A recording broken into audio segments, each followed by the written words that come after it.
years, sharing all their wisdom.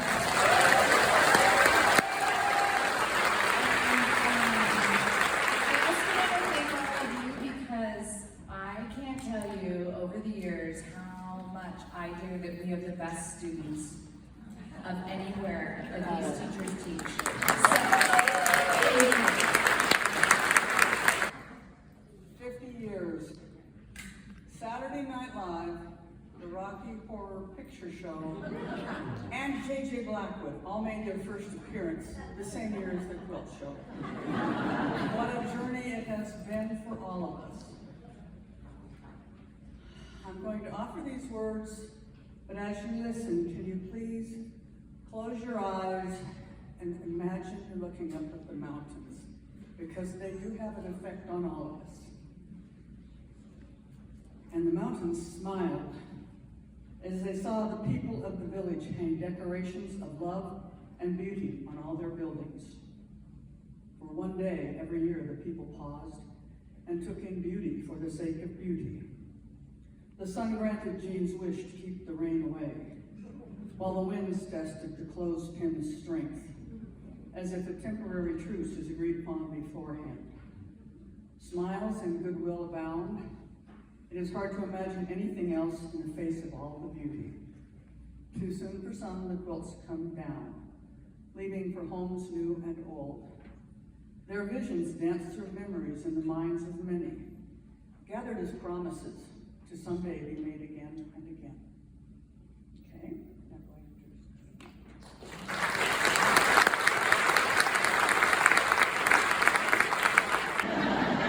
At the center of all this is a woman I call friend, a woman of character and strength who has given so many of us the desire to share this quilting journey with everyone we meet. It is my honor to stand up here with Jean Wells.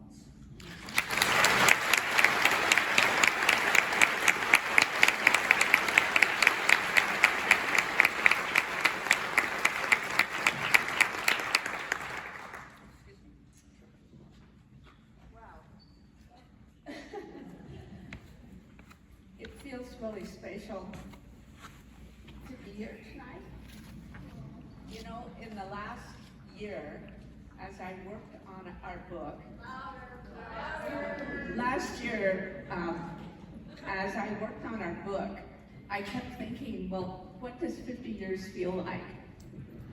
And, you know, I just couldn't wrap my head around it. I've been doing it for so long, it's just part of what I do. And then one day, Valori said to me, well, Mom, I was 1.5 years and Jason was 5.5. And I thought, it's my children's lifetime. So it was really easy for me to then think about 50 years.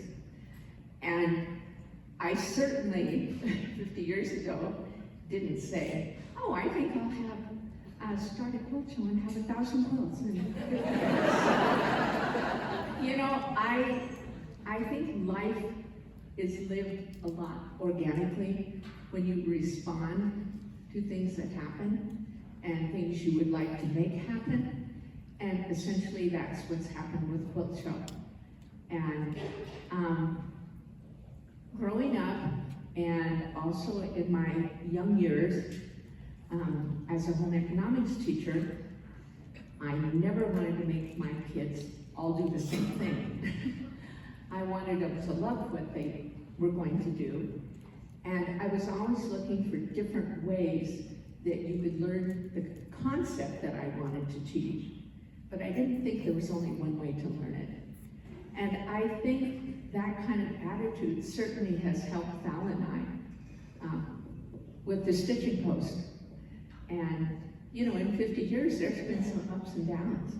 You know, one of our big months is August. One year we had a huge forest fire and the highways closed. So there went a bunch of money you thought was going to be coming in. Then you have COVID. So, you know, over the years you learn to respond and you learn how to make it better and move forward. And so that's what we're celebrating tonight. Okay, Val.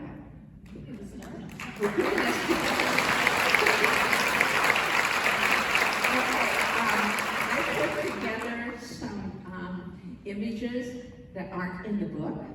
One of them is in the book, but most of them aren't. Just to start out this evening, and so, Julie, you can go ahead and start.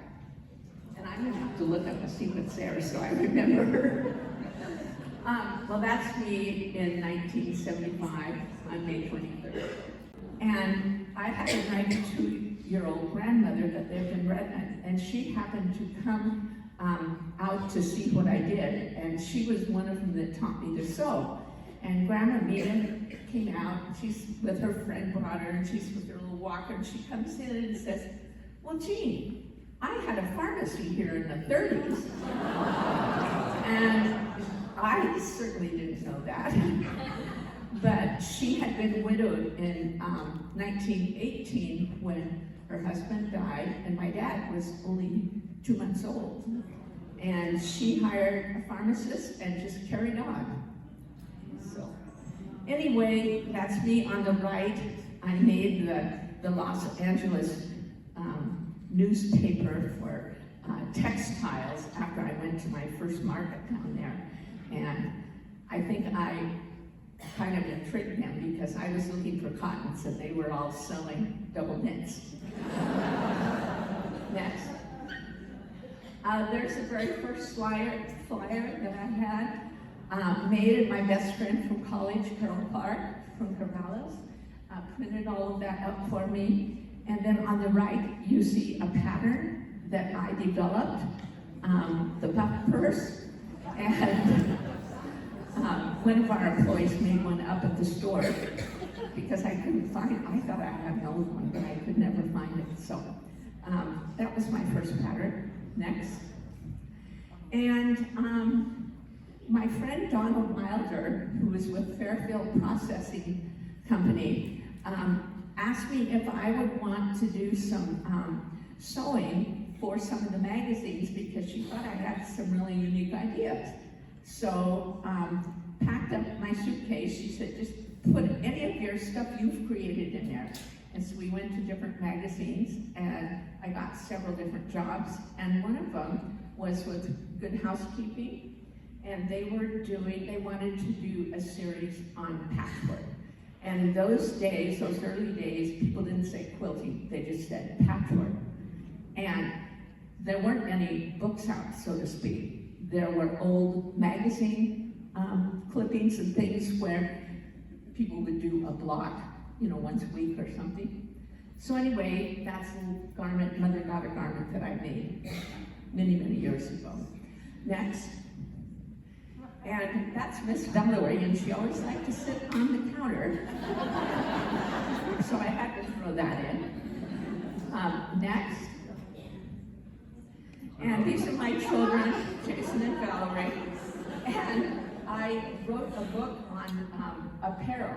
I wasn't making very many big quilts at that time. I didn't have the capacity. I had 2 kids and was doing the store. But yours truly asked me to write a book, and I needed photographs of the kids' clothes, and so I got permission to take Jason out of school. So we went up to Sutter Lake, and this was a couple of little outfits that I made. But I have to tell you a funny story. I have a photographer and I kind of set up where we thought would be a good place for a shot. And I couldn't find Jason any place, and I was panicking.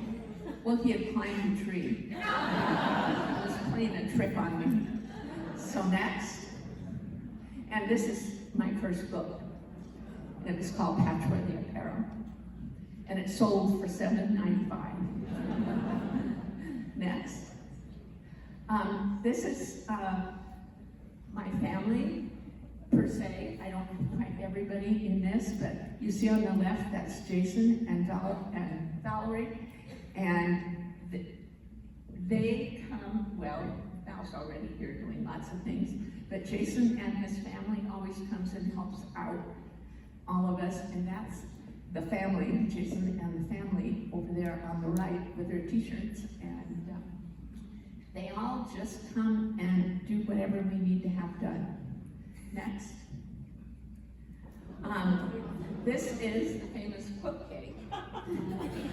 And Joyce Coates, a woman who started a fabric store in Bend, and she was a great supporter of the show. She and I were talking one day, and she said, "Why don't we just do a quilt cake? We'll make, the sheet cakes, and then we spent all day the day before quilt show just decorating cakes."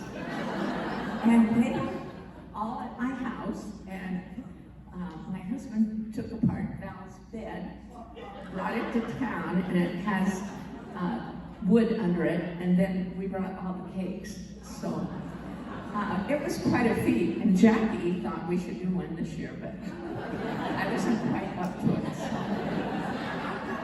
Next. This is our first little quilting group, and we called ourselves the East of the Cascade Quilters, and that's the very first raffle quilt that we did. And I think Jen's in there someplace. She's still here, and a couple others. So yeah, it was fun. Next. Oh, I don't know why I put that cake in twice. Sorry about that. That was the first really large quilt that I made. I had made Jason a quilt, but it was a single bed quilt, and the quilts were really utility quilts. The kids drug them around and used them, and I don't even have those first two quilts. But that was, I found that photo when I was going through things. Next.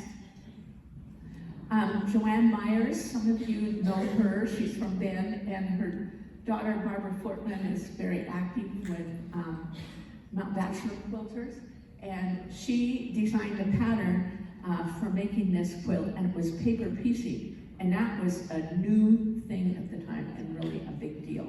And so that was our raffle quilt one year. Next.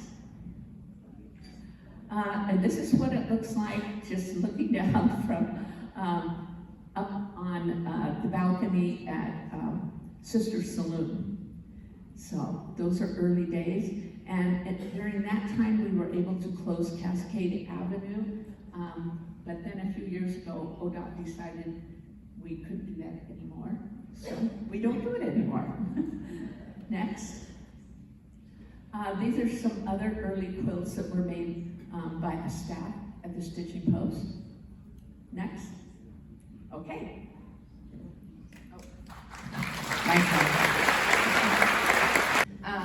Quilters Affair started in 1978 with a lecture from Mary Ellen Hopkins. And she was on the table.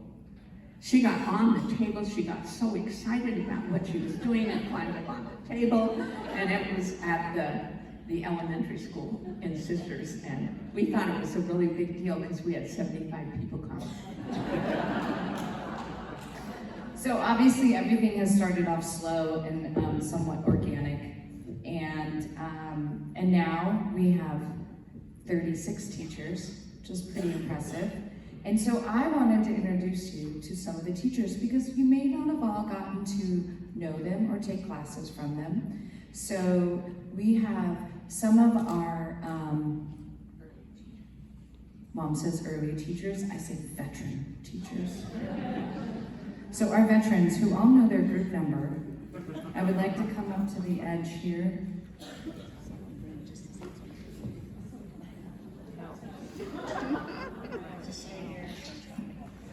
Okay, so this is what I've asked them to do, is they are going to show you a piece of their work, introduce who they are and where they're from, and then I have this lovely basket of questions that I will randomly pick out, and I would like them to give me a nice, quick, spontaneous, short answer to my fun little questions. So, who are you, ma'am? Okay, I am Lori Thorne, and I have been... Hey, children. I teach the beginning class at the store, and then I teach one that's called Beyond Beginning, where we make little 6-inch blocks, and then they get to decide how to put it together. So there's some creative juice in there flowing too. All right? Is that everything? Quick question. What drink would you name after your quilting style? Spontaneous. One word or 2 words? You can be as many words as you want. Okay. Uh-oh. I'm doing mine inside the block, because I'm pretty much a traditional doing inside the block. I'm comfortable with that. Okay. So inside the block.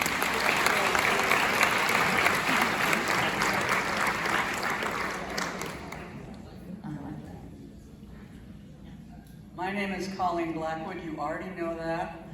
I have probably been teaching machine quilting more than any piecing classes, and my answer to this question is potato. No, you have a different question.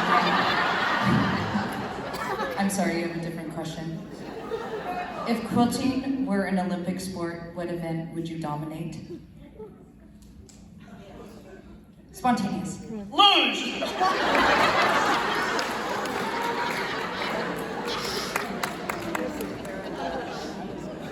Yeah, what they do. That's a hard one to follow. Watch the quilts, yeah. I mean, Okay, who are you, young lady? yes, this I am week, June this Yeager. week. Also known as Aunt June to me. I think I've been teaching here for 43 years. Probably since we Around introduced here. classes. So I'm kind of part of the woodwork. You are. So, Aunt June, what's the weirdest thing you've ever used as a quilting tool in a pinch?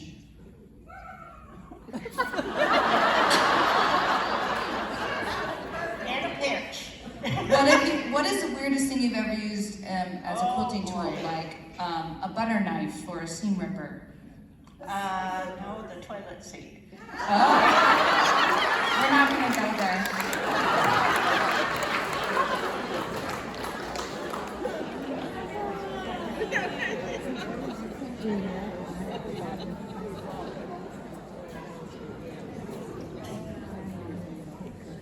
I'm Sally Fry, and I'm from El Dorado Hills, California. And I've been teaching here for 27 years, so of course I use vintage patterns, my old antique vintage patterns, and reproduce them into new modern using beautiful, bright, cheery fabrics. Okay, Sally. I know, what are you gonna give me? If your stash came to life, what kind of personality would it have? A circus.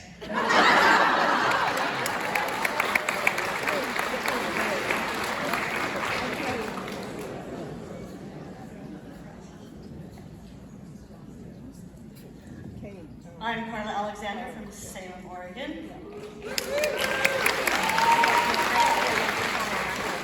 And I'm teaching a lot of improv and a little bit of traditional, and I love to sew curves. Okay, Carla. What is your guilty pleasure when quilting? Music, snacks, talking to your fabric? Talking to my dogs. Oh, and the fabric. It could be any of those. I was just Mostly the dogs.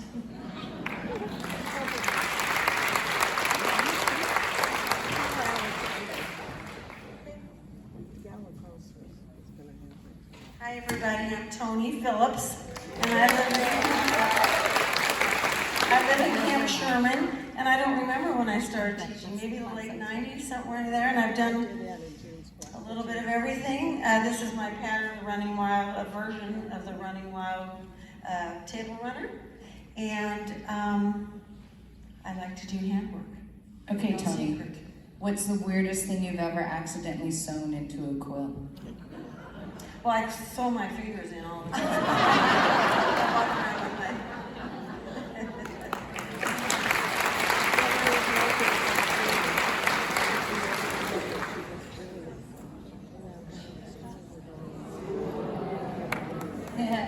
My name's Jackie Erickson. I'm in Here Sisters. And I'm happy to say that I have actually been here for every one of these quilt shows because I grew up here.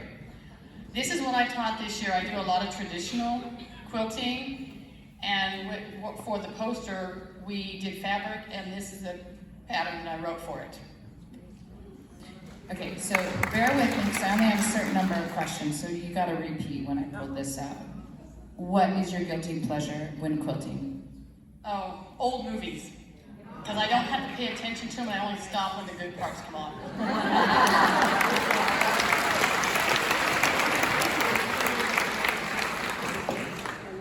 I got a phone call. It was in the late 80s or else early 90s. I didn't write down the date.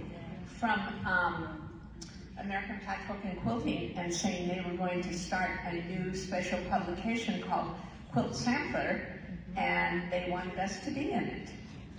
And we were beyond excited. And when they arrived in Sisters, it was in January, a big snowstorm. They had the writer, they had I think the art director, and 2 photographers. So, we had tidied the store up until we thought it looked really good, and then they moved a few things around, and they spent 2 days photographing at the store. But it was really fun for us. We had to come up with a pattern too. And Heidi Kaishan was the person who was doing the writing, and she's gone on to do a lot of special things. She now does a magazine for shop owners. But they sent her back the next day, the next year, just to do a story on Quilt Show. And she showed up on Tuesday of Quilt Week. And so I said, you're just gonna have to ride around in the car with me because I have a lot to do. So that's what she did. She just followed me around, and then they sent a photographer out later to take a bunch of pictures besides the ones that she had taken. So next. So it was really interesting one year because there were a lot of ads on TV about quilted northern toilet paper. And someone in their organization heard about our quilt show. And so they asked if they could come to the quilt show and give away toilet paper. It was awesome. We said sure. And so anyway, they had a semi-truck full of toilet paper. So we have several rolls of toilet paper that have a little special something. So you did want to catch these. You want to try and catch them. So we have the family. They will try not to hurt you.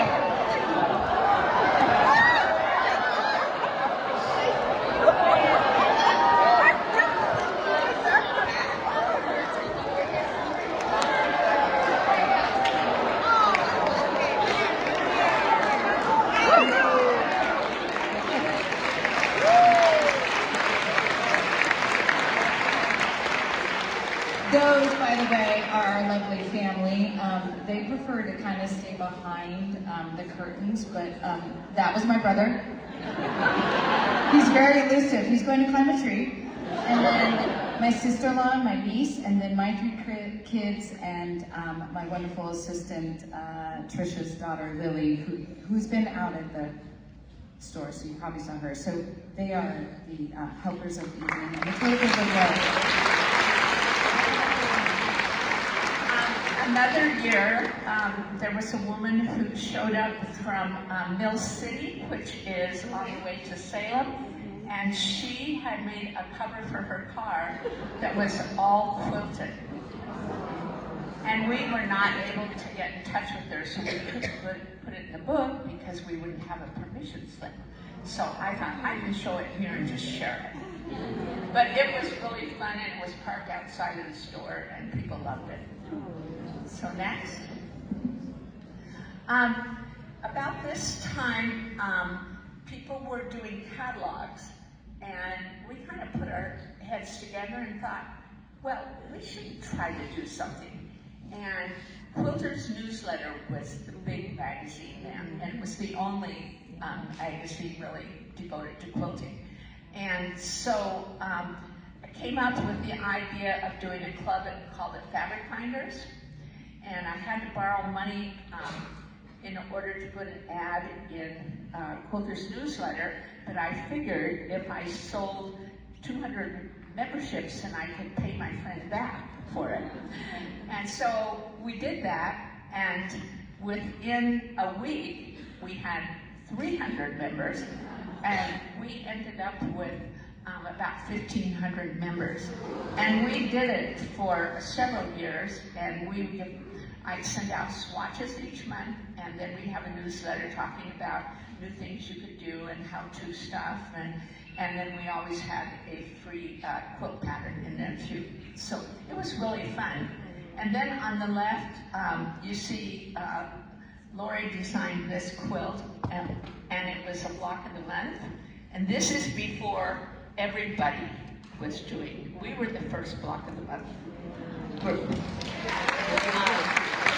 And Lori Thorne designed this one. She was the first person you met.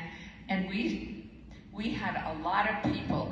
I remember when they would make up the kits, and they were all over the store. You know, it would be 1,500 to 2,000 kits. So it was a lot of work. But in the winter around here, things are kind of dull. So it kept us really busy. Next, this is another block of the month quilt, and it was designed by John Simpkins, who is a folk art painter that had a studio above the Stitchin Post in those days. And one winter he asked if he could work for us. He just felt he needed to get out with people. So he started working at the store, and he worked for us for about 6 months. And so he got interested in designing, so he designed this for us. And we may do that one again. It's awfully cute. Next, Valori got finished with college, and then she lived on the East Coast for about a year and a half. And then I got this phone call that said, "Mom, do you have any positions available at the store?" And I was really homesick, you guys. It turned out that the woman who had been doing the buying for notions and books and patterns was moving. And so I said, if you want to do that, it would be fine. And the other thing was, people were just starting to do websites. So I said, you're going to be in charge of that too. So when Val came back, she just dove in. So somebody wrote an article about us, so that's what that is. And Valori took us in some new directions. Like, she said, "Mom, we should really do yarn. Lots of people are knitting." So she started the yarn department for us. Next. And she was designing fabric at the time for Springs Mills, and her boss was Debbie. Why don't you stand up, Debbie? Because Debbie is here. So I'm going to tell you the little story of this here really quick, because I wasn't really East Coast. I was in North Carolina, Greensboro, North Carolina. We know that's not exactly East Coast, Eastern from here, of course. And I was working at a quilt shop because I could not get a job as a photographer in Greensboro, North Carolina, so I ended up working at a quilt shop. I had a lot of experience there. So I had told Mom that I really thought, this is late 90s, like 96, 97, and I thought, I could design better fabric than some of this stuff. So I called Mom and she said, "Oh, I know somebody. She's in Charlotte.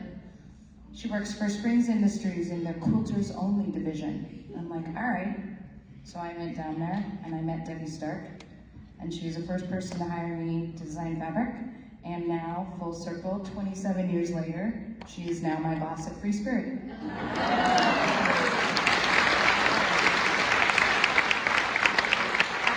Once Val started designing fabric, then it meant when your fabric line was going to come out at market, you needed to do a booth.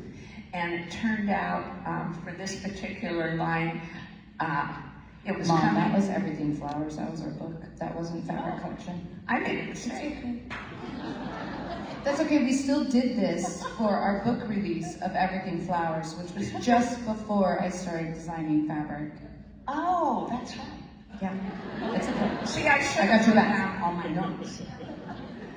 Yeah, well, Val, when she came home from college in the summer, and she kind of didn't know what to do with herself, and I was working on a book called Everything Flowers, and this is before she had much interest in sewing.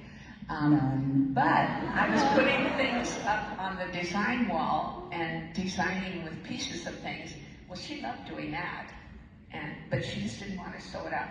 So we So usually Jackie Erickson sewed my Jackie clothes. would sew it up for us. So this was when the book came out, and it came out in Portland, and since it was Everything Flowers, and I had a wholesale pass, I went and got all these flowers, and so our whole booth had fresh flowers, and it was really, really special. So, sorry about that mistake. It's okay, Mom.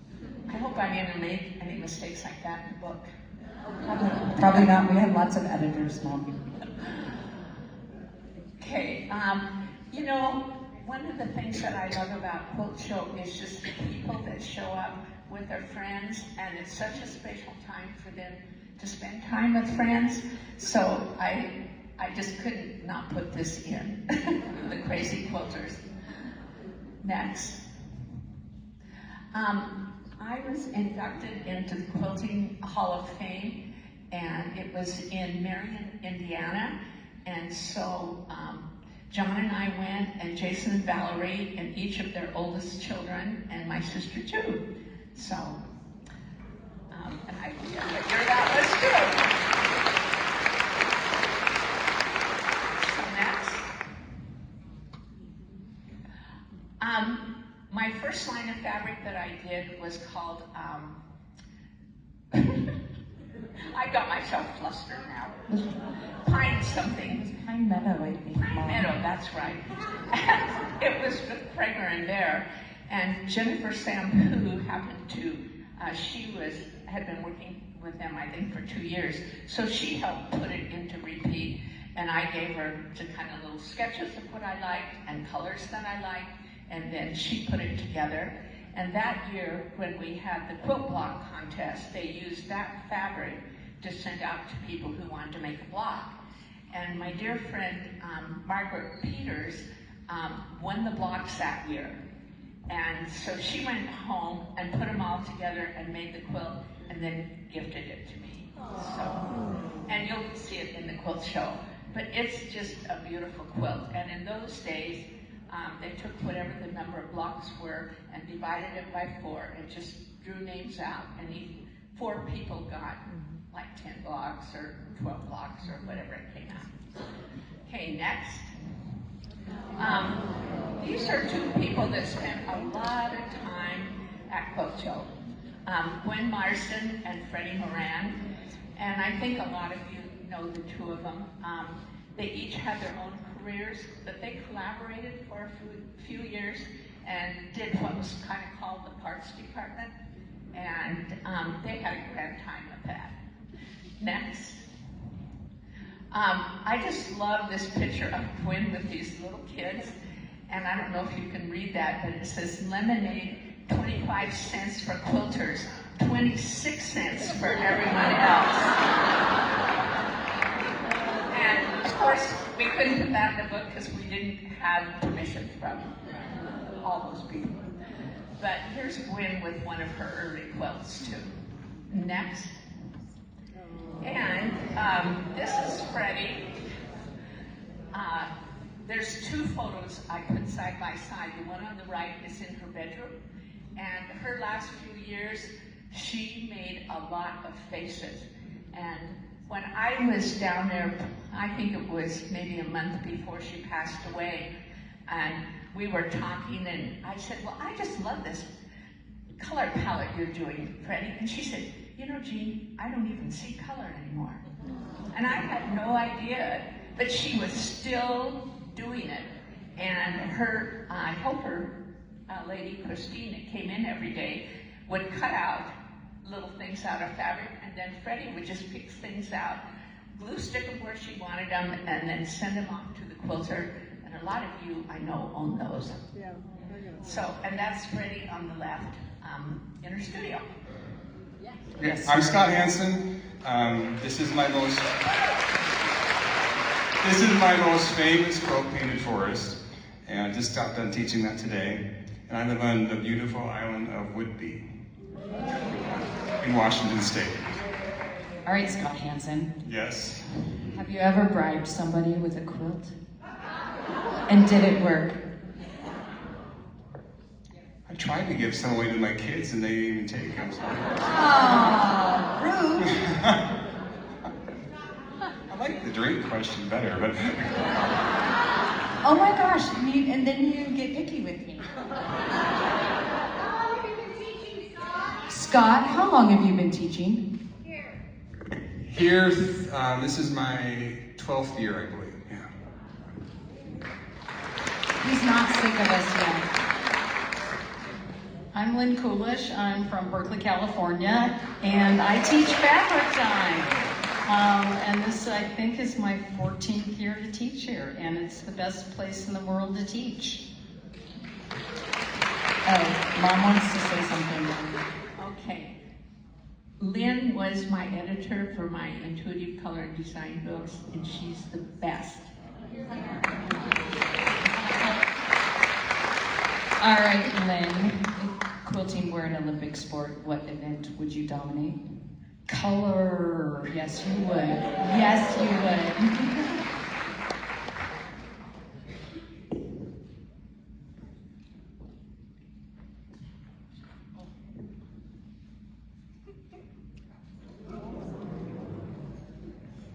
It still has a sticker from the show. Oh, from Several last years year? ago. Oh, okay. It's like probably about 15 years ago. Okay, and who are you, ma'am? I'm Anna Bates, and I am now the sit and stitch end of the week person. And where are you from, Anna? Well, all over. I'm a naturalized citizen in case anybody wanted to.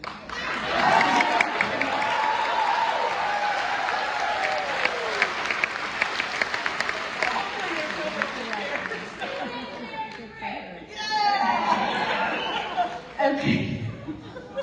What is the strangest compliment you've ever received on a quilt? The strangest compliment? You finished it. That's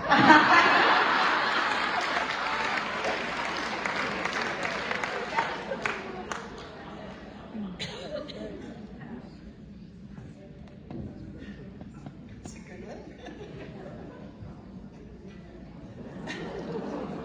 And who are you out of retirement? Well, good evening. I'm Laura Wasilowski from Elgin, Illinois.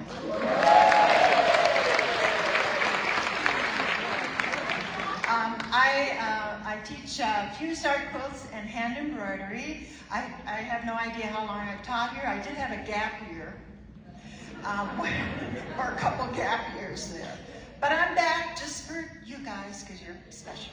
Aww. Okay, Laura. Yes. I think this is perfectly appropriate for you. What drink would you name? Would you name after your quilting style? Oh. Can I put this in my native language? Yes, ma'am. I would. Okay, it way. Ik peat lei entre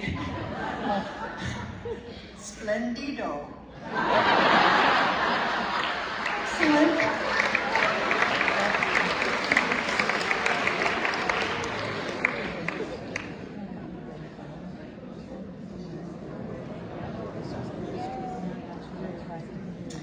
Hi, I am Helen Robinson, and I'm from Phoenix Valley in Arizona. Yes, we're just melting down there right now, but this is one of our So Kind Wonderful newest designs. It's all about how I love house quilts, so after a few years of thinking about it, this is what Jenny and I came up with. We love silk curves. All right, Miss Helen. If your stash came to life, what kind of personality would it have? Dancing ladies with weird fabric. And lots of curves. And lots of curves, yes.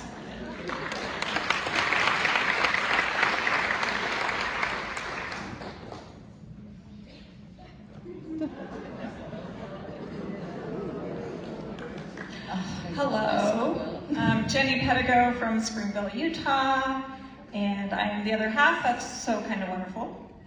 And I've been teaching here for 4-ish years. Has it only been that long? I feel like you guys have been here for a lot longer.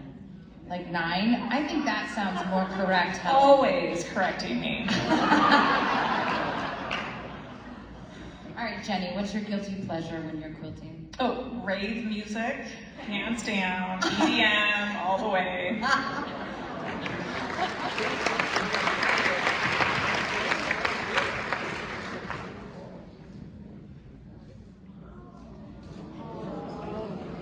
I'm Sheila Snyder, and I just lived down in Eugene in the valley.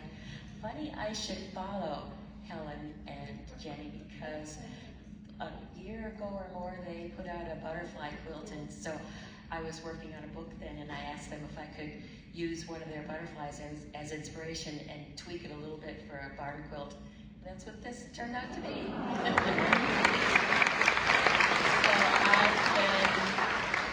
I think my first year here was 2006, and so I've had a little bit on and off since then, but I've taught everything from, quilts to one-day projects, which I love, and so more recently, just barn quilts. Yes, you're a very diverse woman. Okay, what is the weirdest thing you've ever used as a quilting tool in a pinch? I'll have to say, if you turn that backwards, magnets.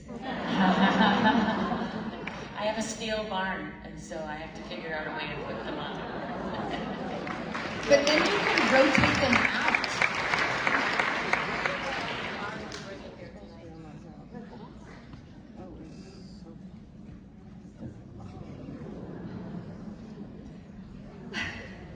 Hi, I'm Deborah Boschert. I live in Louisville, Texas. This is my quilt Scattered Showers. I teach art quilt collage, layering fabric, paint, and stitch. I think this is about my 7th year teaching, including the virtual year, which counts. It 100% counts. 100% counts, yes. Okay. Deborah. Yes, Val. Have you ever bribed someone with a quilt? Oh. I would say that my husband actually sort of bribed me. He wanted a quilt, and he has very particular ideas about what a quilt should be. And I was delighted to make it for him. So, but you might, if you saw it, you might not think that it was along with the rest of my typical work. But I was happy for him to have a quilt that I made.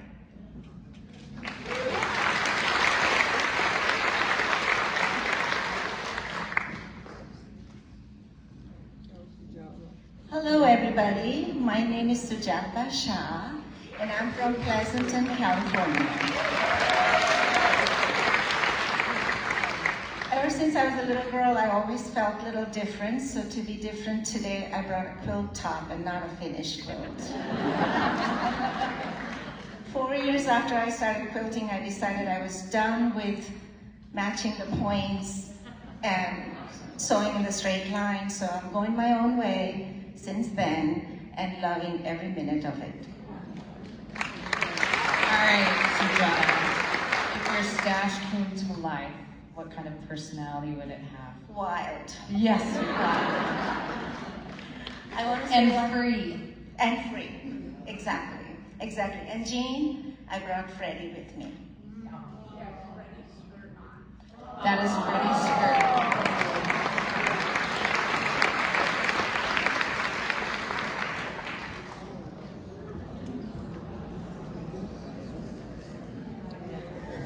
Hi, I'm Sue's brother, and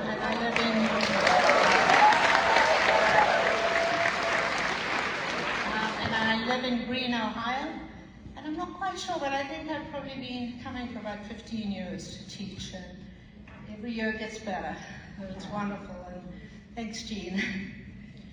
This is my quilt of a feather, and I love folk art and working with hand-dyed wool and lots of embroidery.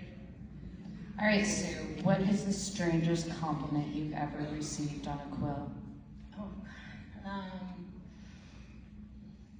I think I did a lot of drizzle stitches on a quilt, and someone came up and said, I wonder where she bought this fringe.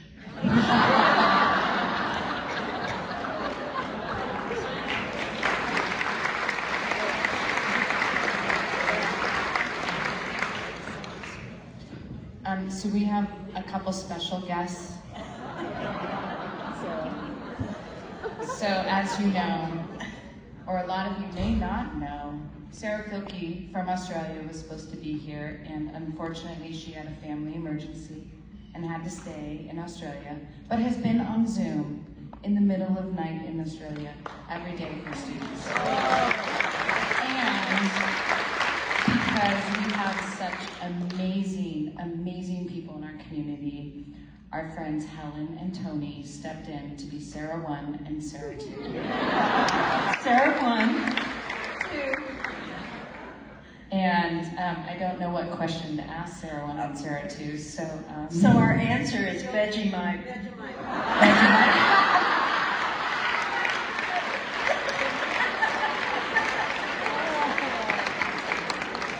And that quote they were holding is from Sarah's Thursday, Friday class, which is an improv class called Hop, Skip, and Jump. And I'm so incredibly grateful for these two women and for everybody who still said yes to be in Sarah's class, because they've had a great time, and Sarah's just been a trooper. John and I,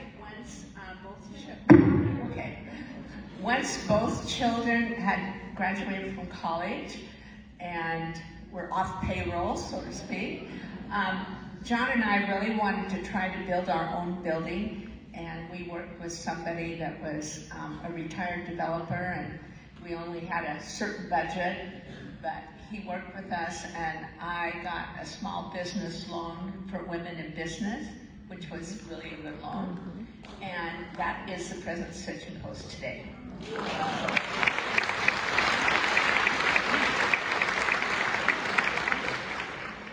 And that was in the 2000s, early 2000s. Okay, next. Once we were in this building, we saw an opportunity to hang quilts on the end of the building, but it is really tall because it's 2 stories high. And so I visited with the fire chief and said, do you think your volunteer firemen could ever come that day and put up quilts for us? And they said yes. And they have been doing it ever since. And Sally Fry works with the firemen, and she, a friend in States and I plan where we think it will work. And then Sally and her group put it wherever they want. So anyway, we try to kind of have a plan, but I love the year Fern, who works for us, made this quilt, and it just seemed perfect for right at the top of the building. And these are both from Miss Valori. The quilt on the right, she put a piece of every fabric she had ever designed into this trip around the world. It's an amazing quilt. Do you want to say anything about it? Well, it was several years ago. I think it was when I had been designing for 20 years, maybe, or something. So, yeah, I love that quilt so much. It's actually right over there. The other thing too, when Val moved back from North Carolina, I was into Karen Stone New York beauty quilts. I loved them, and I taught classes in it and everything. And Val was living in a studio apartment above our garage, and she would come over to the studio, and she said, Mom, I think I'll make one of those. Well, I said, well, here's the patterns. No, I'm going to do my own. Oh, it was a little more detailed than that. I asked how to draft. I was like, I want to understand how this works. And so she taught me how to draft in New York beauty. Well, yeah, I took it and ran with it and did an entire book. So thank you, Karen Stone, for the influence. Next, Julie. Oh. And this is early years. As the quilts come in, we start sorting them to what might look good next to something else. We try to create kind of mini themes throughout town. I'm one that's kind of fussy about, I like things displayed really nice and all of that. So we came up with the system, and Val and two of her children made a visit one day. So that's Violet in a patchwork dress that Val actually wore when she was a baby. And then there's Olivia, who you've been seeing out here. So, next. A friend of mine, Betsy Rickles, came to me and she said, you know, Jean, I've seen these really cool quilts. It's G's Ben quilts. Well then, about a month later, I was in San Francisco and Freddie asked me if I wanted to go see G's Ben quilts at the De Young Museum. So I did and came back and told Betsy how great it was. And she said, I think they should come to Sisters. And I thought, well, who's going to pay for it for one thing? So she says, we can figure it out. So Betsy researched everything, found out how we could get a hold of them. And so we did some fundraising. We made enough money to pay for them to come and to pay them for being here. And for their very first time, they had never taught classes. At that point, they'd appeared in museums when museums had an opening. And so that was their only contact, pretty much, with their quilts. And so when I said, well, if you'd like to do a little workshop, and they do everything by hand, and so we did little half-day workshops, and it worked out beautifully. And most of those women aren't here anymore, but they were just really special. And they came to Sisters 3 different times. So, next. These are my lovely grandchildren. Braden just graduated from college. Olivia has graduated from high school, and she's working right now. Violet just graduated from high school. Teague will be a sophomore next year, and Sammy will be a junior next year. So they're all grown up, all tall. They're great grandkids. So.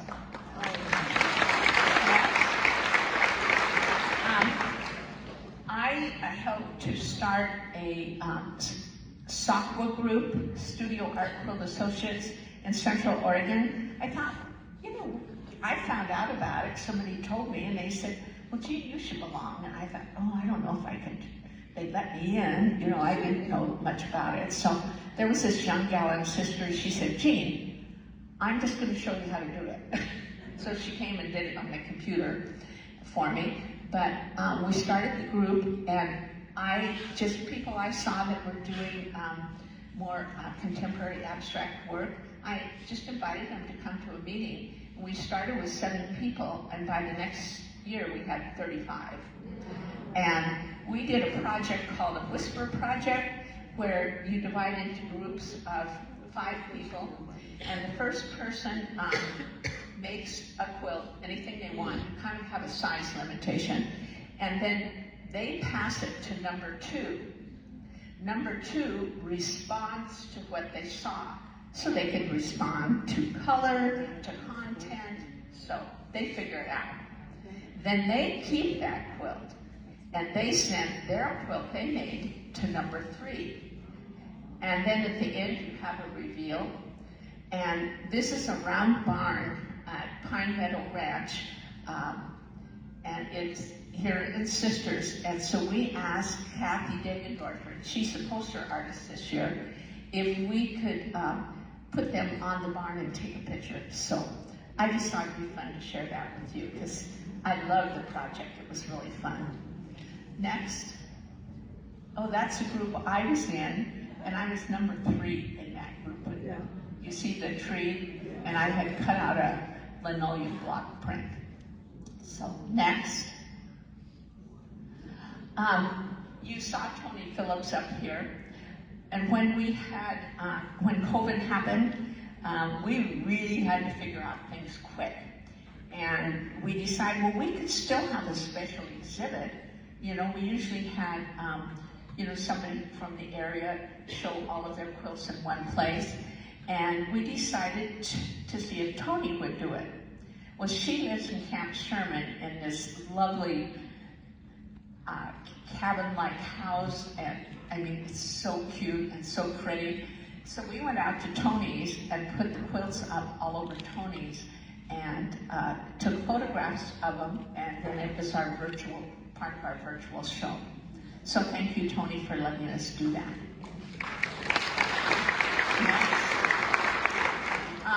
This is kind of what it's like these days when you, we start sorting the quilts. I have a group, it's a team of 12 people, and a lot of you know Marianne because she's been working in the quilt office for years, and then that's Carol Dixon with her, and she's on our board of directors.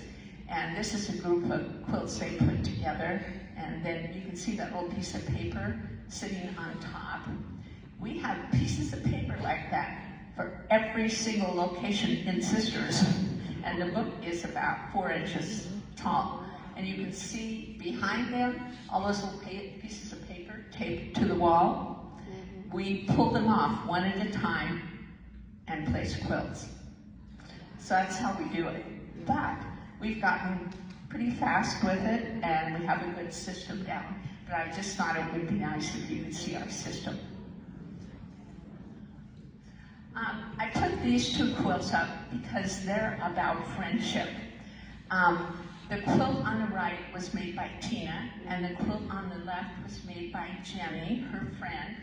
And Tina had moved here, and she thought she would see if she could put a quilt in the show.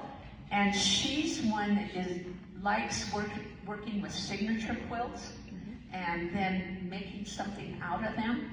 And when I remember when her quilt came in and we were placing quilts, and I had started a pile of quilts that had a lot of red in it. Well, little did I know that these 2 girls were friends when I placed their quilts together. And Tina said she just was so surprised when she walked up and here was Jenny's quilt right next to her quilt. So that was really kind of a special thing, and I wanted to share that with you. Next. This was a photo shoot last year. It would have been a week before Quilt Show. We were trying to get the last of our photos done for the book, and so Olivia was taking a lot of our photographs, and Teague is pretty tall, so he was along too. And the quilt on the right, Teague and Val was standing on a log though. Hey now. And Olivia took the picture, so I thought, you know, I should really put that in. And the quilt on the right was made by Linda White, and she lives here in Sisters. Next. Then came, we needed the cover for the book. And we have our special fence that we love. Well, we went to go over and see what the mountains were looking like. They had put a sign up right in front of the fence we used to just God forbid, it's not our property. And Val said, wow, what are we going to do? So we went and tried different angles. We didn't like it. And so we decided we just make our own fence. And so... because you have to understand that this is my mom's backyard. So she has a great view, but the fence that actually keeps the cows out of her yard is a barbed wire fence, and it's kind of at a bad angle. So we figured that we could wing it.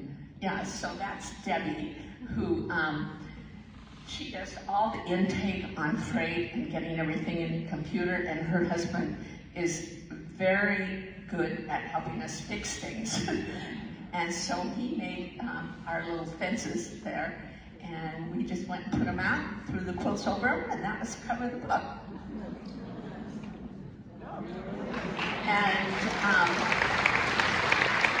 the quilt on the left is a quilt that I bought for $40 at the beach one year when we were there, and somebody was having a yard sale. They just wanted to get rid of it. And I just loved it. It's all velvets. But it was quilt as you go, so they were working on a piece of muslin and you could see all the stitching. So I never put a back on it because I loved the story that it was telling. And then the quilt on the right was made by a student of mine, but she made that in a Jennifer class. And her name is Donna Coseno. And the quilt in the middle was designed by Miss Valori. Oh no, that was our round the robin. Yeah, well, Val said she had a new line of fabric and she needed a quilt. Mom, let's do a round robin. So she did the first block, and then I added a little something around the whole edge, then she added something, so we just kind of went on and on. And she now made a pattern out of it. So. But part of the reason that she didn't say that we put Log Cabin on the cover is because Log Cabin was one of the first blocks that Mom, that kind of inspired her to even... I should tell that story. Okay, you tell the story. I'll just tell it really quick. I was teaching home ec, and I don't think I had Jason yet, so I was right out of college. But Family Circle magazine had a picture of a front door of someone's house, and there was a little bench there, and there was a log cabin block pillow. And when I think about it now, I'm sure somebody cut up an antique quilt or something, and it was just one block. And I'm looking at that, and I think, well, I want to make that. And I kept looking at it in terms of starting on the outside and thinking, well, I guess I'll have to do a lot of hand sewing. And then one day, it was probably 6 months later, it dawned on me that you start in the middle. You would have thought I invented log cabin. I was telling all my friends that I found this old quilt block and I was going to make it. So you'll see the quilt I made after that.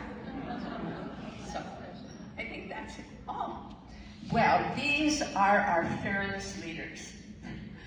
And I just feel that Quilters Affair and the Stitchin Post and Quilt Show are in such good hands with these two young women. They have a lot of energy. They're really willing to reach out and look for new ideas. And I'm just thrilled that I can sit home and just enjoy what they're doing.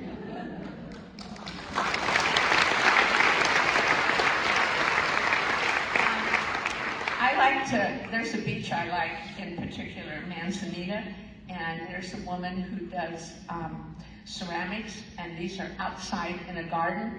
And I love the words, you know, dream, create, inspire, you know, so I just wanted to kind of leave my end of this with those words to you.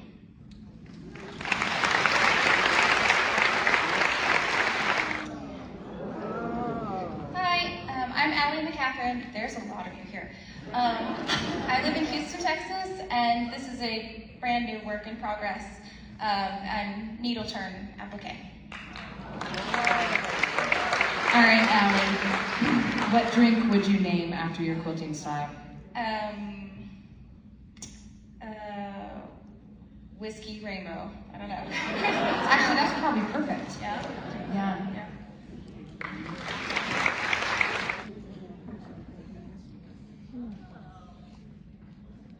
Got it. Hey, Mama come help. How are y'all? So I'm Matthew of Mixed Domestic. I live in Camas, Washington, right on the other side of the river from Portland. I'm honored that this is my first time teaching here. This has been a great event. This is fabric weaving, which is really fun. If you've never done it, then like you should get on board. It's a great way to like audition fabrics, and without this, I never would have started quilting because it allowed me the opportunity to use like dozens of fabrics. And then if one of them is kind of like gross, then I just yank it out and find a new one. And it gave me the confidence to quilt because that's like a lot of time and energy. So you're saying you never used a seam ripper? Yeah. I'm just kidding. It's amazing. Okay, what's the strangest compliment you've ever received on a quilt? Oh. I mean, people being like, what's that? That's not quilting. Pretty much it.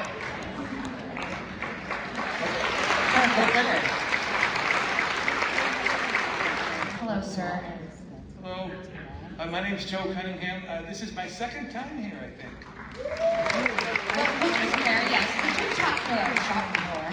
I've talked for the shop before. This is a quilt of mine called the Bermuda Rectangle. I'm thinking of making a kit out of it. Okay, what is the weirdest thing you've ever accidentally sewn into a quilt? The weirdest thing is printer's rags. This is cleaning rags from a printer, you know. So these are rags from old T-shirts, just as the printer gave them to me.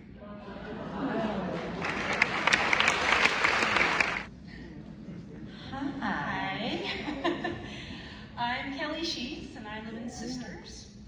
And I'm not a quilter, but I am playing along, and Val and I teach together in the summers here at Indigo and Shimori.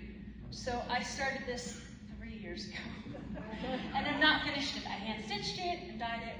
But what I do at Quilters Affair is I teach about the creative process. I'm a leadership coach and creative coach and a life coach and all the coaching you can call me, but I really help people get in touch with their creative spark.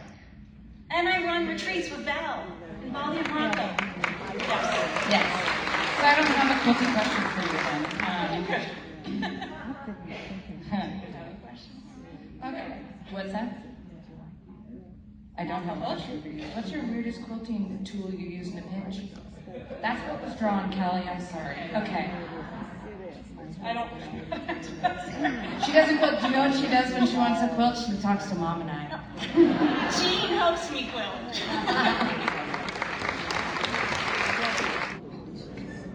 I'm Patty Free, and I was told to bring something that represents me. And since every day when I wake up, I kind of am on a different tangent, this is what I taught today. And let me tell you, the students knocked it out of the park today. It's because we have the best students ever. Okay, if your stash came to life, what kind of personality would it have?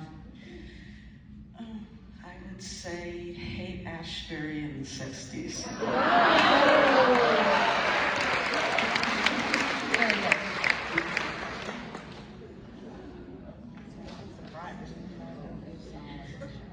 Hi, I'm Michelle Wilkie, and I live in North Carolina, but the accent's a little more south. I come from New Zealand originally, but been in the US for like 19 years. I do mostly improv and minimalism. I love designing, so I love quilt tops. Not a big fan of the quilting part. Okay, well then what's the weirdest thing you've ever accidentally sewn into a quilt? Underwear from the dryer. Oh!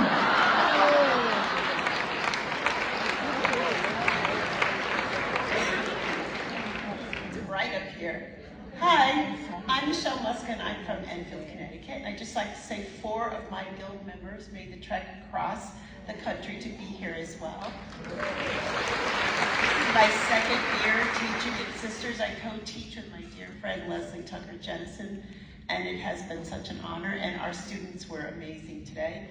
I make my quilts, every quilt is very different. It's a memory or an experience that I would like to commemorate. And this one is called Johanna's Summer Porch, and it's reminiscent of the quilts that I took a nap on my Grammy's swing porch, which I'm gonna probably cry when I think about it. Okay, well, let's think of something else. Have you ever bribed somebody with a quilt? No. But I think it's a really good idea, because I thought all the time when I was sitting there, since if Val asked me that question, I'm just gonna have to, do that when I get home.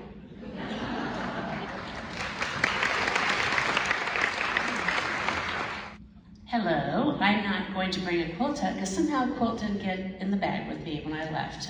Although there is one in the show, I don't have one to show you now, so I'm bringing my fabric. I'm Leslie Tucker Jennison. I live in San Antonio and also the Texas Hill Country. And I've been teaching here, this is our second year. This year we taught a mark making class today on gelatin plates and our students were fabulous. And tomorrow we're teaching a hand stitching class and it's a traveling scroll, so. Okay, what's your guilty pleasure when you do quilt? What's my guilty pleasure when I quilt? I sing very loudly in my studio, much to the dismay of everyone. You should hang out with Jenny.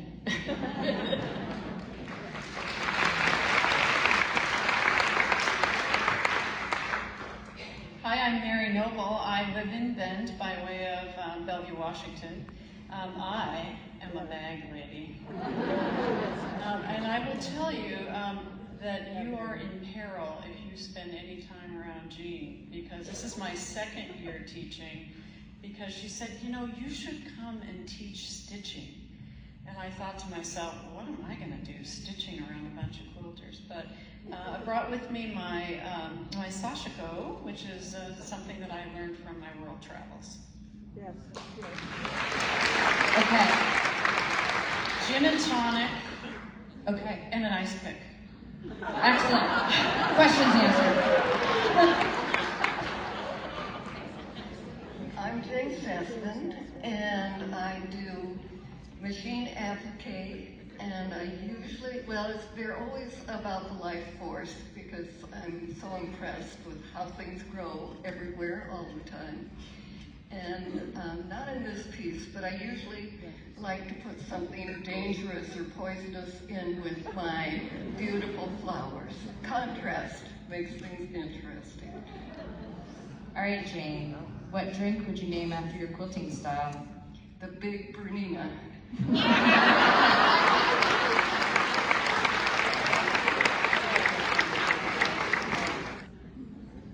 Where are you going?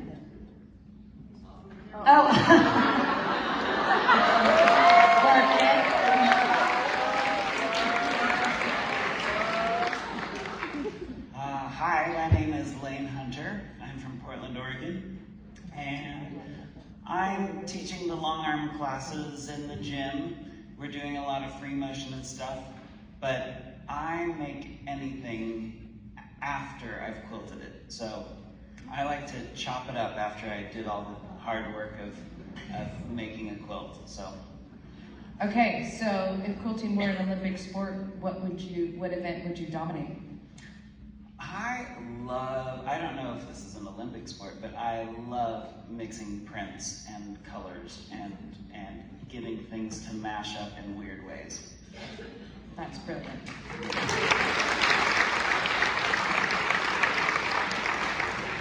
Hi, I'm Karen Stone. I'm from Dallas, Texas, and thrilled to be here this week. And this quilt is machine applique, and my students today actually just absolutely tore it up. They just did a beautiful job, both technically and with their artistry, their beautiful colors. So, very happy to be here. Oh, okay, what is the strangest compliment you've ever received on a quilt? Oh my gosh, probably something like, that's interesting.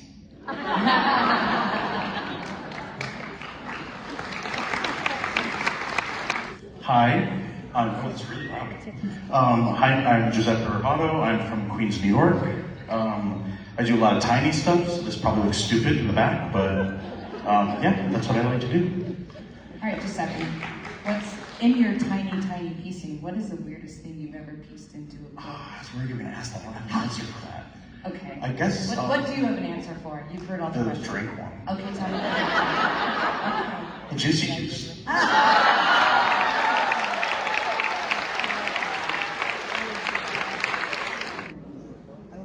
I'm Brooke Shankland. I'm a quilt pattern writer, the designer behind Eudaimonia Studio. Eudaimonia is the Greek term for human flourishing, and so as a deep thinker and overthinker of things in life, I end up working my musings into my designs in hopes of inspiring quilters like yourselves.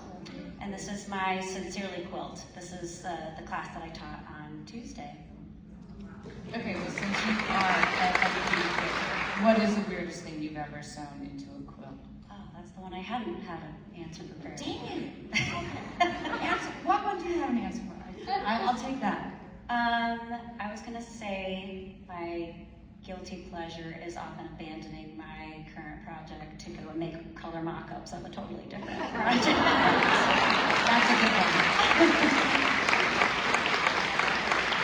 Again, I have to thank our teaching staff because we have an amazing teaching staff, and we're so honored that they say yes.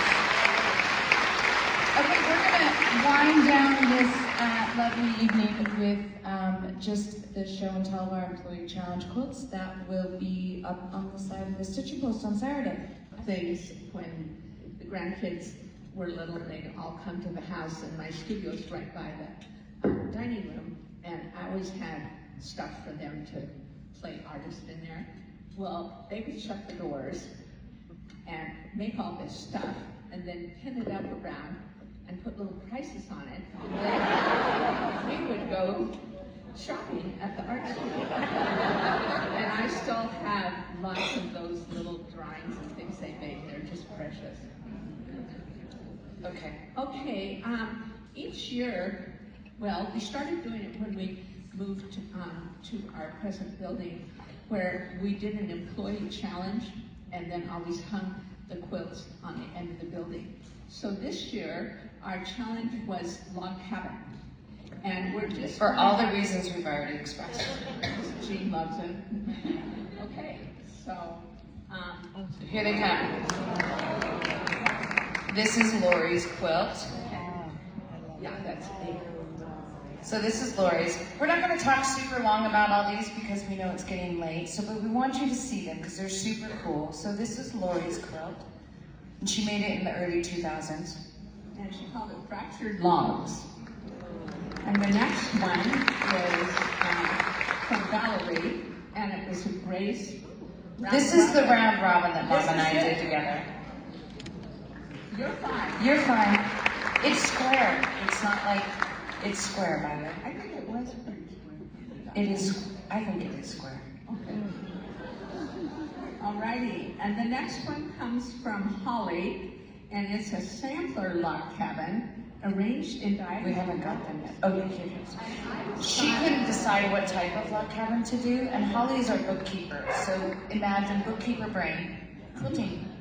So she decided to make a sampler.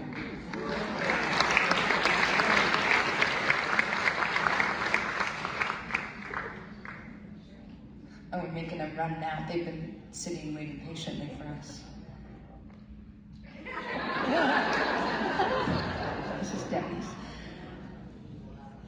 This is Debbie's, and it's her first log cabin that she's ever made, and she used all grunge fabrics. And it's really, really pretty. And she hand quilted it. Which is a lot of patience, right? Oh, this one's a big one. You might want to go off the stage with that one. So this is Jackie's quilt. Luckily, Jackie knows the children. She's okay with them kicking their quilt. And Mom actually has this quilt originally on her Patchwork Quilts Made Easy book, which is a sample on the cover. And Jackie remade it out of batiks and it's much brighter than the original quilt.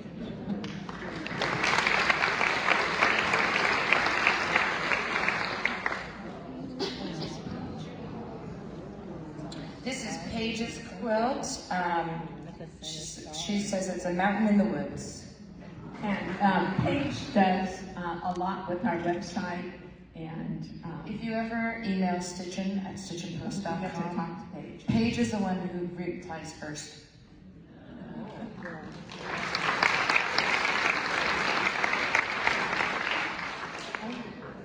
We just did that one.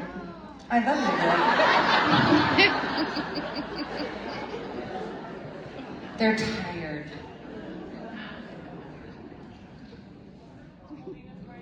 It's fine.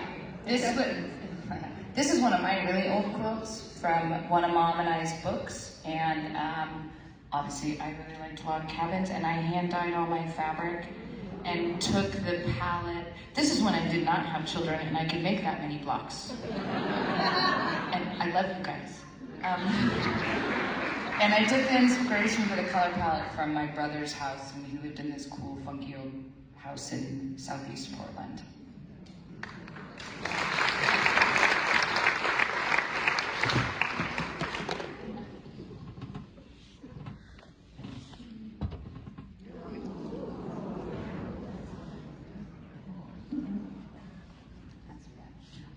This quilt was made by Beth, who's just come to work for us this year. And the white strips are narrower than the blue. So it really made for interesting geometry when she put it together.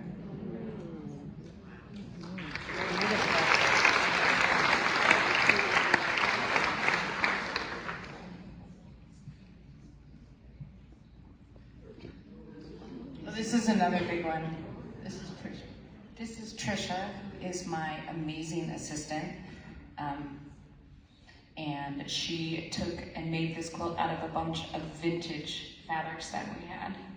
And it was her first log cabin too, I think.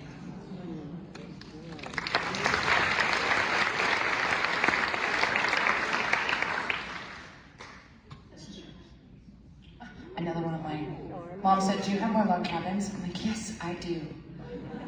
Well, I wanted some really big ones. So this one is also similar to Beth's as far as having really narrow strips and the wider strips. So my colored strips are narrow and my neutrals and lighter ones are thicker. Yes, I do have a pattern for this. This is a pattern you can buy at the Stitchin Post.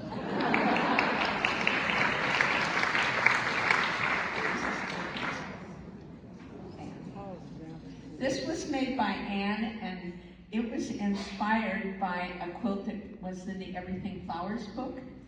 Through the Garden Gate book, Mom. Oh, okay. You made it in Through the Garden Gate. Okay. And the one I made was really mostly greens and whites. I didn't put in the little bits of color, and I really liked how Anne just kind of perked it up with those bits of color.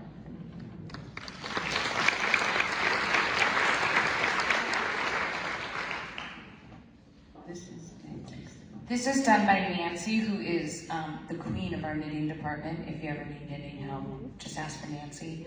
And this is my new collection of fabric called Findings, and she really liked, this is the pattern that we made based off Mom and I's round robin. We had simplified that a little bit because Mom and I were not thinking about writing a pattern when we made that quilt. So this is what Nancy wanted to make this year.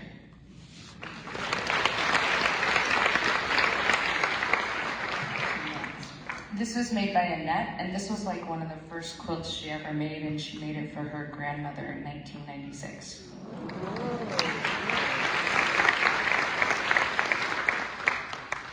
And this quilt was made by Diane, who you know. It's the very first quilt she ever made, and it was a vintage Eleanor Burns quilt. Yeah.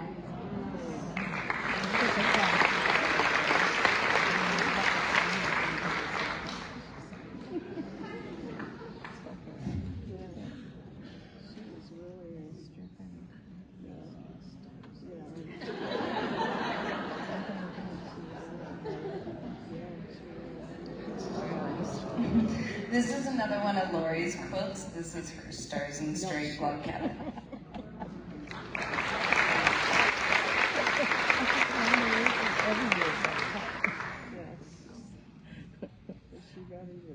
Oh, yes, she did.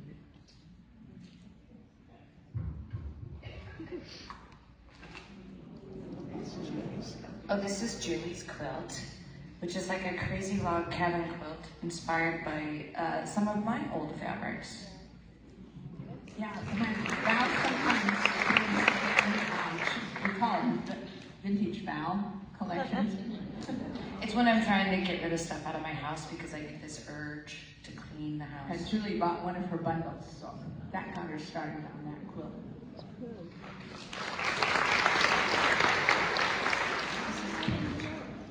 Oh, this is also done by Paige, and it's from 2007, and it's like a family tree quilt, so she has pictures of her family inside the log cabins.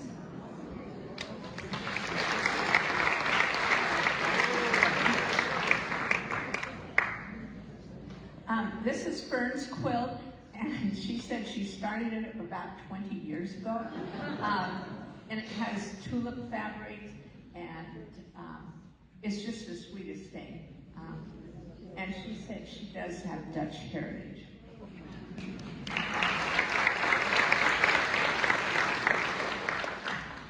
Oh, this is Karen's, and it's a cute little scrappy log cabin.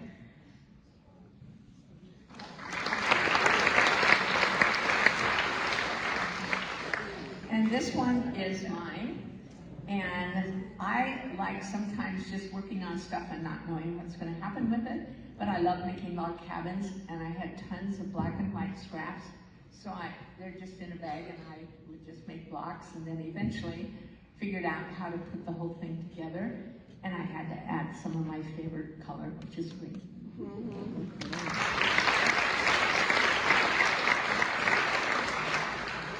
Well, we want to thank you all for being here this evening and hearing part of the beginning of the Stitchin Post and the Quilters Affair and meeting all of our amazing teachers. And we look forward to seeing you tomorrow and tomorrow night. Have a great evening.